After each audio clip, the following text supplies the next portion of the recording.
different than the tribes that I was used to in the United States. And he asked me to begin to do ceremony with him.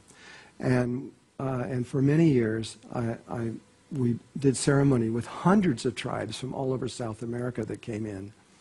And then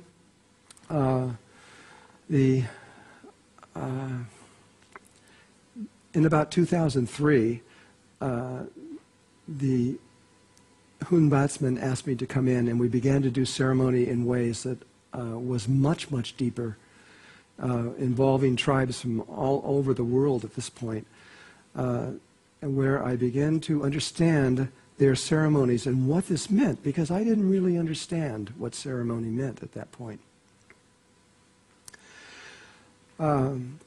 It wasn't until just recently, until 2007, that the actual president of the entire Mayan nation came to me, and we'll speak about that in just a little while.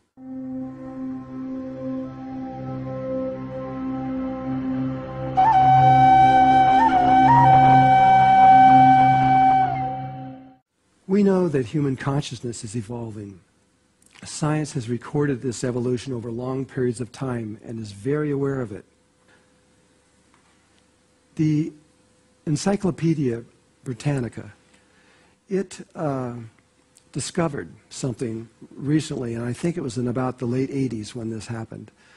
They discovered that if you took all the knowledge that all of humanity had learned since the beginning of our civilization, which is the Sumerians, about 6,000 years ago, and you took everything they learned all the way up into the year 1900, that there were so many bits of information, thinking in terms of computers, there were so many bits of information that we had learned. It was a very large amount of time, 6,000 years. And so we slowly begin to evolve and learn a lot of things. And then the encyclopedia discovered that from the year 1900 to 1950, we learned as many things as we did in the last 6,000 years. That's incredible. In 50 years, we learned as much as we did in 6,000 years. Who would have ever guessed that? And then they discovered that from, these are approximate dates, they're not precise, that from about 1950 to about 1970, we learned as much as we did in 6,000 years again, instead of 50 years and only 20 years. And then from 1970 to about 1980, we learned again how much we learned in 6,000 years. And it kept speeding up to about 1986 or so. We doubled it again, and it kept going on. And now, in fact, there was a time with NASA when the information was flooding in so fast that they couldn't even put it into their computers. They were about 8 or 9 years behind being able to even get it in. They had to wait until the hardware and the software caught up to their ability to learn. At this point, we are on a straight-up curve.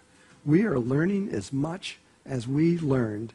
I don't know the exact time, but approximately in 1 month, we are learning as much as we've learned in 6,000 years.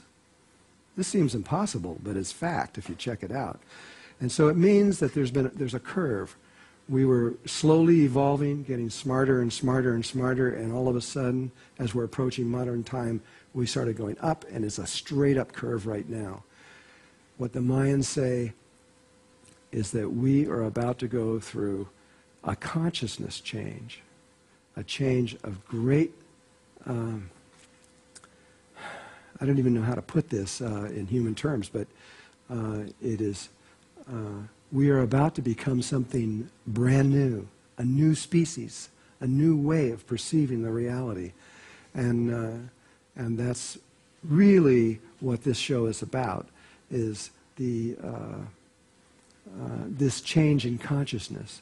Sure, we're going to talk about a lot of other things, but this is what is underneath all of this.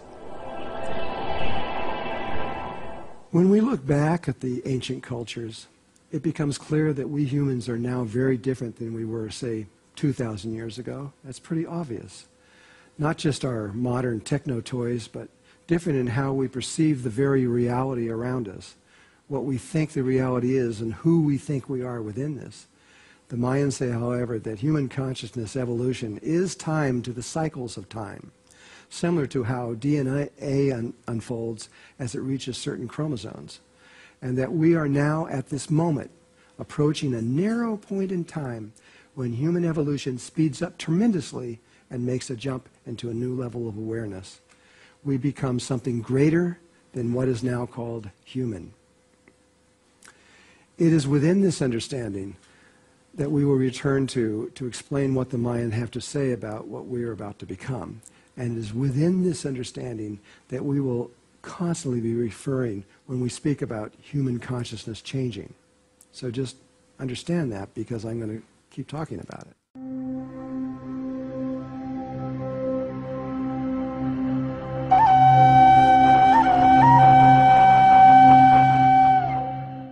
We can't really proceed to understand what the Maya have to say about their prophecy without understanding of how the ancient world perceives ceremony. This is another level of it.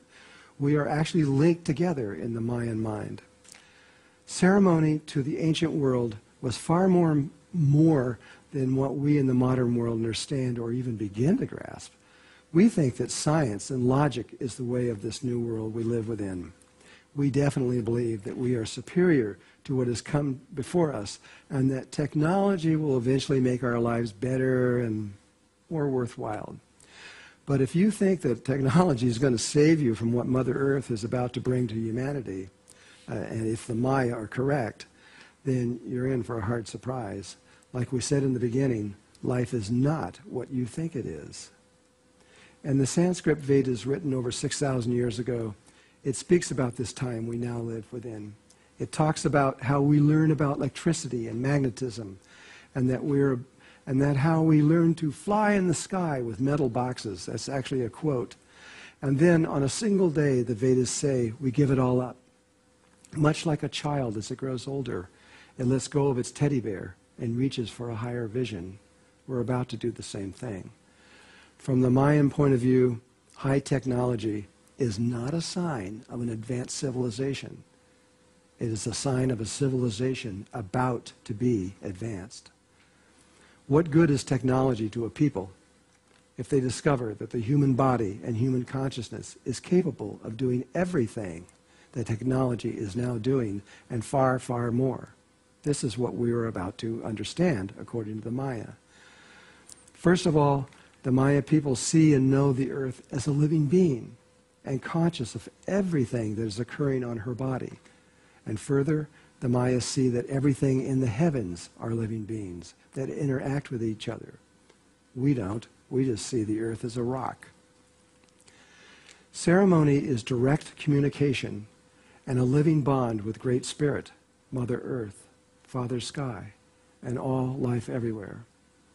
From the ancient world, it is understood that before any change in the human world can take place on earth, a ceremony has to be performed first. Ceremony is what links our hearts and the hearts of the earth and the heart of the sun and the heart of the universe and everything and everyone that exists.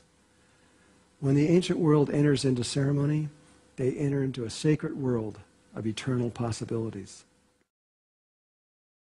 The Maya have predicted that as we approach 2012, humanity will enter into chaos on a very deep level. But you will have no reason for fear. It is not the end, it is the beginning, as you will soon understand. Is it the end of the cycle of time? Is it the beginning of a new cycle with great beauty and hope? This is what we have to find out. But if we focus on the end of this cycle, as we look back around us, we see that everything in modern times right now are beginning to degenerate and break apart on vast and primal levels, exactly as the Maya had predicted. For example, global warming and the world's environment rapidly approaching a probable ice age that would eliminate most life on Earth.